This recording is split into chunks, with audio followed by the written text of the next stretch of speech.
Добрый вечер, дорогие друзья. Украина в январе вводит полный локдаун. Диктатор Лукашенко полностью изолирует Беларусь от внешнего мира через 10 дней. А Путин почему-то обиделся на продукты и запретил им дорожать. Давайте сегодня об этом поговорим.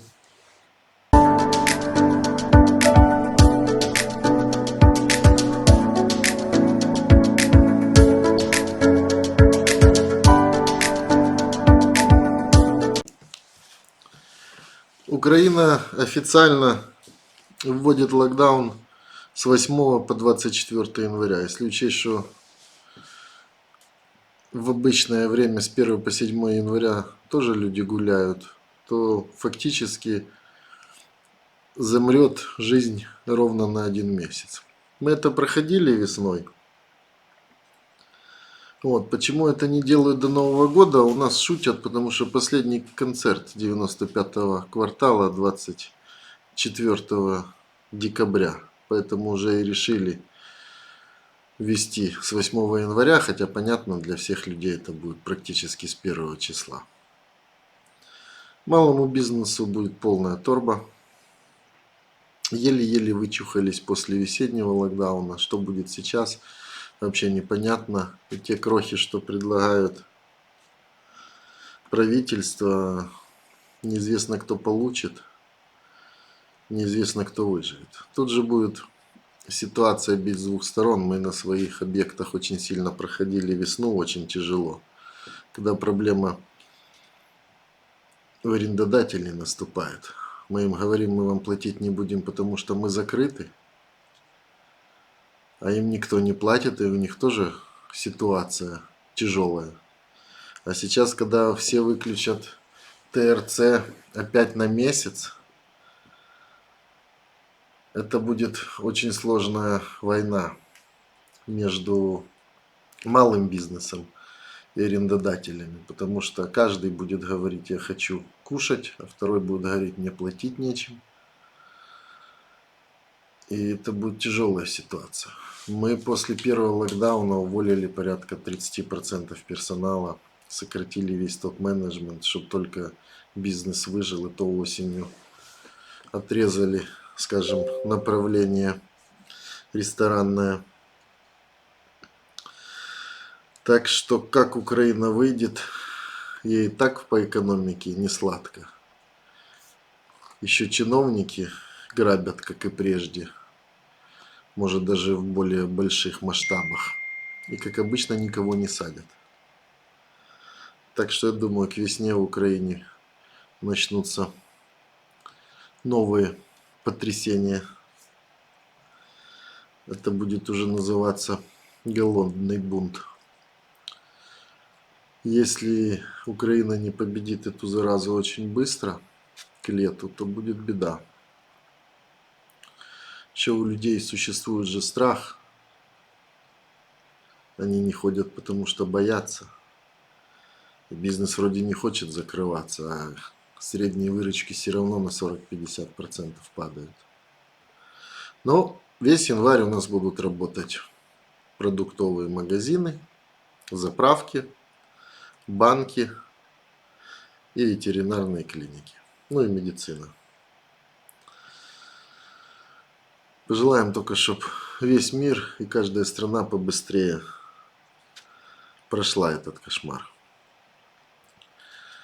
Но в Беларуси какая-то странная реакция. Диктатор же был сторонник всемирного заговора, что короны не существует, что все это фейк. И еще буквально несколько месяцев назад рассказывал нам следующее.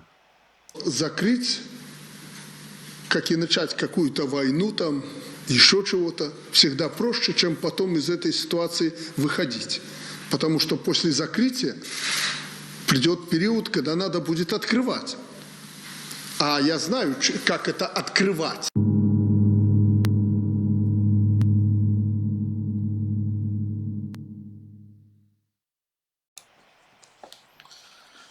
Сам факт того, что полностью изолируют Белоруссию на выезд из страны с 20 декабря, если честно, я не могу пока понять логики диктатора. Я сегодня перечитал, наверное, там 100 вариантов почему.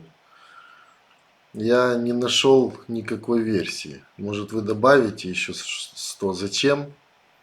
Потому что ходит как от самого плохого версии до самые такие необычные. Зачем? Много людей уезжает. Выпускай, теперь же они бунтовать будут. До вариантов, что он хочет ввести военное положение или комендантский час, мягко его назовет. Вариантов миллион, зачем он это делает и повторяет полностью серию Северную Корею, изолирует страну. Честно, это пока первая загадка, на которую я пока не могу найти объяснение. Давайте подумаем вместе в комментариях. Потому что пока этот изолирует страну, закрывает магазины за то, что на них не висят государственные флаги продуктовые, приговаривает людей за то, что они пишут на асфальте «не забудем, не простим», на 2,5 года дают людям реальные сроки. Другой диктатор в соседней стране очень сильно начал возмущаться после всех расследований, что вышли на него и его окружение за последний месяц коррупционные. Он опять вдруг вспомнил о людях, но очень странно как-то он о них вспомнил. Ну, смотрите, как бы у нас не получилось, как в Советском Союзе было. Помните, как тогда говорили? Еще человек молодой, не помню, а я помню. Говорили так. В Советском Союзе есть все, только не всем хватает. Но тогда не хватало, потому что дефицит был. А сейчас может не хватать, потому что у людей денег недостаточно для приобретения определенных продуктов по тем ценам, которые мы наблюдаем на рынке. Пока кооператив «Озеро» будет грабить Россию, никогда у людей денег не будет. Потому что яхты и дворцы – вот главное. Видите, уже вопрос не ставится спасителем. Догоним и обгоним Португалию, и мы там будем по ВВП самой большой стране. Уже выходят на новый уровень. Давайте сделаем, чтобы хотя бы у людей денег на еду хватало.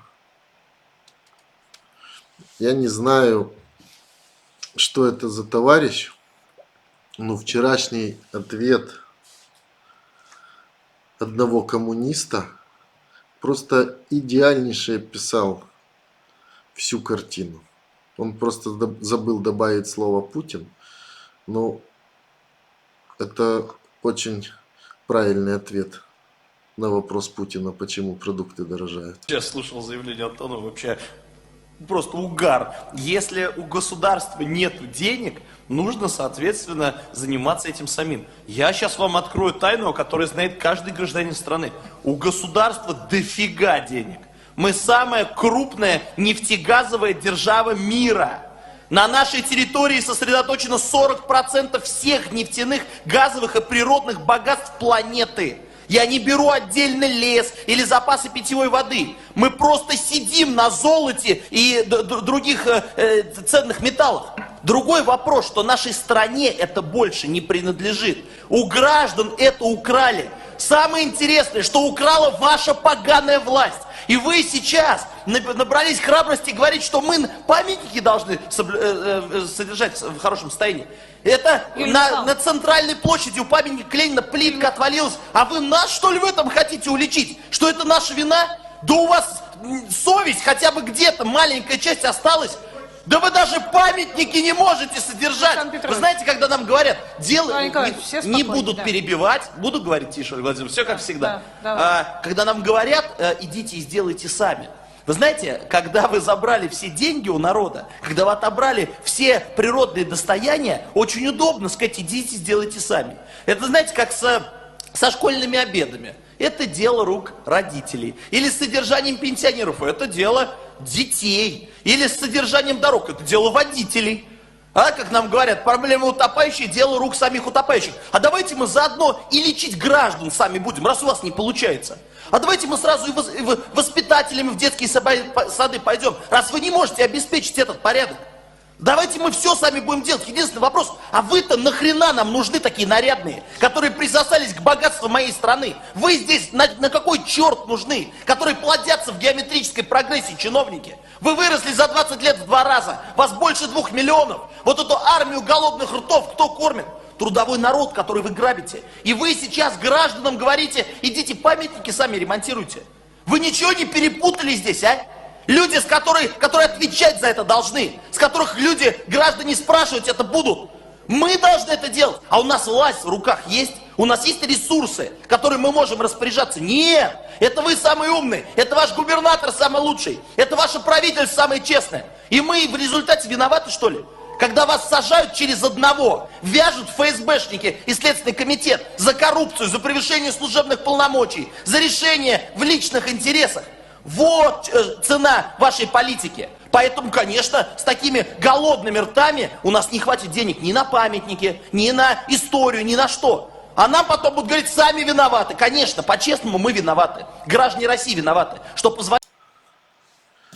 Ну, в принципе, это можно сказать и про Россию, и про Украину с ее олигархами, и про Беларусь, и про Казахстан с его диктаторами, и вообще на все постсоветское пространство.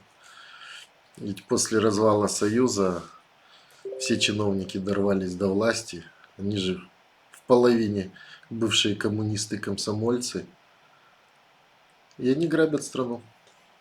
И потом на любые вопросы о честных выборах и смены власти всем говорят, вы фашисты. Украина устроила революцию, фашисты. Беларусь хочет убрать диктатора, фашисты. Россия просто просит допустите хотя бы независимых кандидатов. Вы фашисты, хотите развалить страну. Потому что сидят и даже не могут уже сосчитать свои деньги, сколько они награбили, а им все мало и мало. Я, честно говоря, даже свою зарплату как бы так вот приносят, я их складываю и на счет отправляю, даже не считаю. Удивительно. Россия, по-моему, точно над Беларусью делает полный эксперимент, как можно задушить 80% населения. Потому что у них же то же самое, уже поддержка маленького диктатора 26%, а это практически те же 80%. Поэтому они не закупают оборудование в медицине, но они массово производят автозаки и закупают их в огромном количестве и готовятся. Готовятся, что терпение у людей лопнет. Знаете, я с вами еще не говорил, в России есть один мэр Якутска. Ее уже поливали государственной пропагандой вдоль и поперек, а люди за нее голосуют. И мне очень жалко, если эта женщина станет вторым Фургалом. Потому что то, что она сказала 2 недели назад, оно ж не просто так обошло весь интернет. Это очень сильно бесит власть.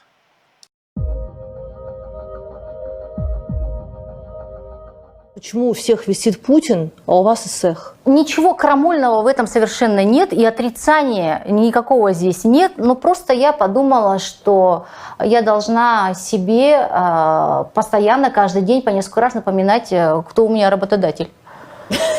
Вот и все. Это такая напоминалочка, если хотите. Работодатель – это люди, а их берут на должность менеджеров. И если менеджер не справляется, его меняют на следующего. Если он справляется хорошо, его оставляют. И вот когда придет следующее поколение людей и будет это понимать, тогда в наших странах будет все классно. Пока этого не происходит, вот здесь, наверное, самый главный принцип демократии. Их надо чаще менять. Потому что только перед выборами они шевелятся и пенсии резко всем поднимают. И еще что-то делают. И у нас на каждые выборы и детские площадки делают депутаты, бегают. И дороги делают в недоступных местах для пенсионеров, лишь бы за них проголосовали. С таким темпом, наверное, выборы каждые 2 месяца надо производить. Тогда будут что-то для людей делать. А так раз в 5 лет, 4,5 года грабят, полгода что-то делают для людей. Знаете, я вам еще одно такое веселое включу видео. Это аргументы, почему Путину нужна неприкосновенность.